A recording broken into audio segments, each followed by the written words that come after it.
Êtes-vous un spécialiste de la formation qui souhaite créer une formation basée sur les compétences? Ou peut-être êtes-vous un employeur qui désire mettre en place un cadre de gestion des compétences? Ou peut-être que vous êtes un gestionnaire de programmes gouvernementaux qui cherche à mettre à jour les normes professionnelles nationales ou à proposer un programme national de certification? Si vous êtes l'une de ces personnes, cette courte vidéo peut vous intéresser. Permettez-moi de prendre quelques minutes de votre temps pour vous parler de la méthode DACOM. DACOM est un acronyme anglais qui signifie développer un curriculum. C'est un modèle efficace et économique pour identifier, développer et gérer les compétences. Mais avant d'aller plus loin, clarifions le sens de compétence.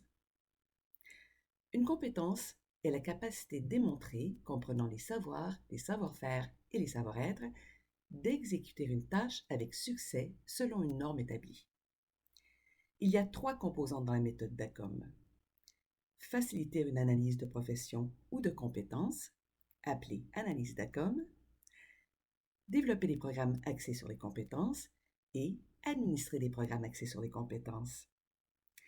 Les 2 dernières composantes sont dérivées de l'analyse DACOM. En fait, l'analyse DACOM est le fondement de la méthode DACOM. Une analyse DACOM est le résultat d'une consultation structurée avec un groupe de 7 à 15 personnes hautement compétentes dans la profession ou la fonction qui fait l'objet de l'analyse. Nous appelons ces personnes hautement compétentes des praticiens experts. Les principes directeurs de l'analyse DACOM sont les suivants. Les praticiens experts peuvent décrire les compétences requises pour leur profession avec plus de précision que quiconque. Un moyen efficace de décrire une profession est de définir les tâches qu'un praticien expert effectue.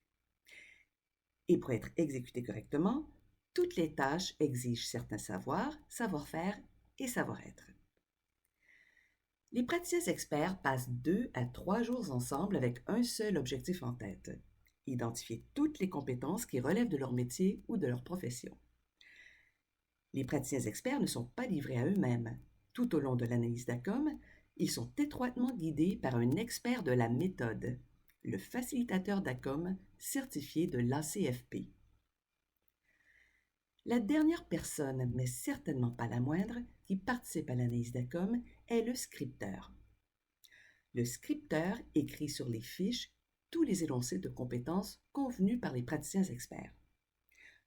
Jetons maintenant un coup d'œil sur les 4 étapes clés pour produire une analyse DACOM. Dans la première étape clé, les praticiens experts décrivent les grandes fonctions de leur profession. C'est ce que nous appelons les champs de compétences, ou CDC dans le langage DACOM. Il existe 2 types de CDC. Les domaines de compétences professionnelles et techniques qui reflètent les principales tâches ou responsabilités de la profession, ainsi que les domaines de compétences non spécifiques à la profession que nous appelons compétences transversales. Une fois qu'un CDC est convenu, la carte sur laquelle il est écrit est apposée au mur pour que tous puissent la voir.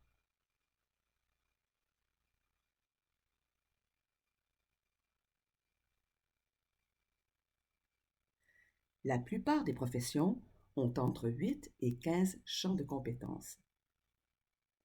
Lors de la seconde étape clé, les praticiens experts décomposent chaque CDC en une série de compétences spécifiques.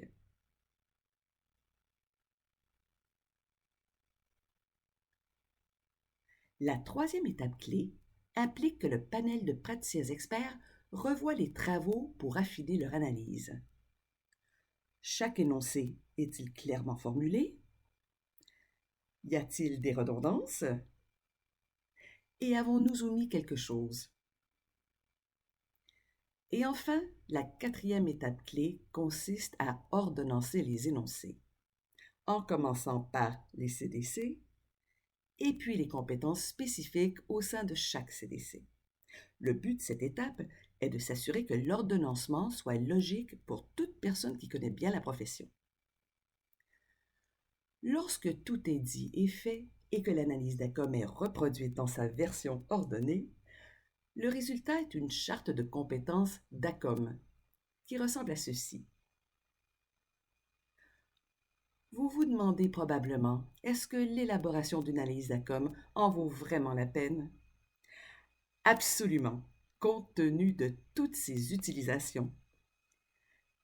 Développer des programmes de formation axés sur les compétences, identifier les compétences clés d'une organisation, recruter du personnel, créer des profils d'emploi et des descriptions de postes, identifier des besoins de développement, former des coachs et des mentors, concevoir et administrer des programmes de planification de carrière et de relève fondés sur les compétences, concevoir et administrer des programmes de gestion de la performance.